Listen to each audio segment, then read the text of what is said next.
Coach Jordan from Decatur Sports, and today we're going to be going over the acceleration phase of your sprint. Right, so later we're going to give you 3 different drills to use to help get you faster through your acceleration. But before we go on to that, we're going to go through some of the coaching cues and the importance of the acceleration phase. So the acceleration phase is the make or break for your top end speed. If you can't get up and get going quickly, you will never have time to reach your top end speed. And this is especially true for field and court sport athletes. Field and court sport athletes are in a constantly changing from accelerating fast to breaking down and slowing down. And that 1 step, 2 steps becomes even more apparent throughout the game. So there's 2 things we are looking through when looking at acceleration. So the first one we're going to be looking at is having a positive shin angle. So what does a positive shin angle look like? Positive shin angle means that our angle from our knee to our ankle is about 45 degrees. It's helping propel us forward in our sprint. Another way we can think about this is we want our knee over our toes in this phase of the sprint. And it really comes down to basic physics. If I'm driving my knee down into the ground, I'm gonna go up in the air. And the acceleration phase, our goal is to get from point A to point B as fast as possible. So that having that acceleration phase of being able to drive forward is gonna help you out. The second thing we are looking at in our acceleration phase is having powerful strides. You know, you might have seen some of the athletes before where they have these quick feet, fancy feet, and they can go, they can fire their feet fast, but when it comes to acceleration, they go nowhere fast, meaning they're just chopping their feet up and down. What we teach our athletes here is to have a big, powerful step so we can finish each stride to propel ourselves forward like we talked about. The 2 things that we're really looking at in having a big, powerful step is relative body strength. You need to have a higher relative body strength at a certain relative strength at your body weight. The higher it is, the more you're going to be able to push off and propel yourself forward. The second portion of it is having adequate mobility and flexibility in your hips, knees, and ankles to finish each stride with a full extension.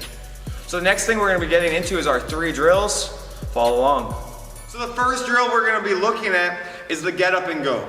So we're going to start at the bottom of our push-up. And the goal is when the coach or athlete says go, they're gonna pop up from the bottom of their push-up and accelerate forward. We're gonna do a quick demo with Coach Matt over here. So he's gonna get on the bottom of his push-up. Ready, set, go. Push and drives forward. So the big things that we are looking at is that he is shooting out and forward. Again, it comes back to that positive shin angle. If I can have you slow-mo and just pop up to that first, right when you press up off the ground, and get your feet set under. 1, 2. Good. We see this positive shin angle through, and then when this next step comes up, he's driving forward, trying to keep that chest down to propel out and shoot out of the hole. So this is the first drill we're going to be looking at, the get up and go. So the get up and go, we are looking from the ground up. This is just another variation of the drill called a falling start, where we're starting from the top down. It's called the falling start. So athlete, Coach Matt over here's gonna be my athlete. He's gonna stand on his tiptoes and he's gonna wait to fall forward until that very last second and take a big step and sprint forward. We're gonna go about 10 yards here. So here's demo, he's gonna fall, boom. Perfect. So again, what we're gonna look at is that first step, getting that positive shin angle to push himself forward. One reason why I love this drill is it forces our athlete to recover and react to different angles, right? Just like in sports, you're gonna be in a different position each time. So we're gonna go through it one more time here where Coach Matt's gonna react to a different angle. He's gonna try and wait for the very last second, and then boom, falls right out of the hole. Try out the falling start. The next drill we're gonna go through is called the half kneeling start. Right, I'm going to show you 2 different ways we can work on this, but the big thing we're working on is that this position requires the athlete to overcome their body weight, their body mass, by driving off this front foot to get forward.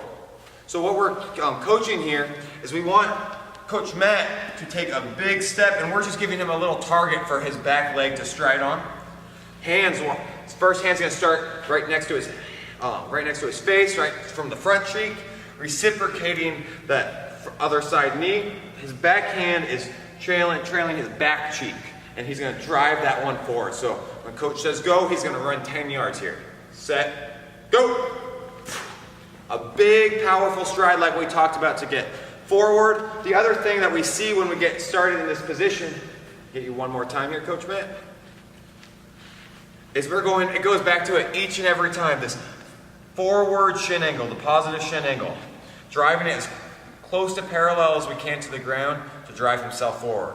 Another variation that we'll look at is a rock back. So the athlete rocks and then drives. This is just another way that we can help them overcome their body weight by being able to rock into that great position. So we'll see the rock forward here and drive. Perfect. One thing I love about this exercise as well is we train both sides here at Decatur. So we're gonna go one side on one knee and then switch to the other side so we can practice having a strong, powerful step with both legs, just like you would see on the field, court, or diamond. So this next drill we're gonna be going through is a ball drop. So we're gonna have our athlete get set up right here, and I'm gonna try and get as far away from him as I can through each drop, and he's gonna catch it before the ball bounces twice. You can use a lacrosse ball, a golf ball, a tennis ball, they all work. The biggest thing we see here is that he has to reach and get in that forward positive shin angle, propelling himself forward to get the ball as we increase the distance between the athlete and the coach. So first one will go here. Good. Another portion that I love about this drill is the athlete has to react to the stimuli. Just like in any sport, you're reacting constantly in sports. So we're gonna do it again, and I'm gonna take another step forward or further away. The truth with this exercise is 1 to 2 yards further apart could make a big change in your speed on the field. So we'll go a little bit further. Nice, coach. That's the ball drop.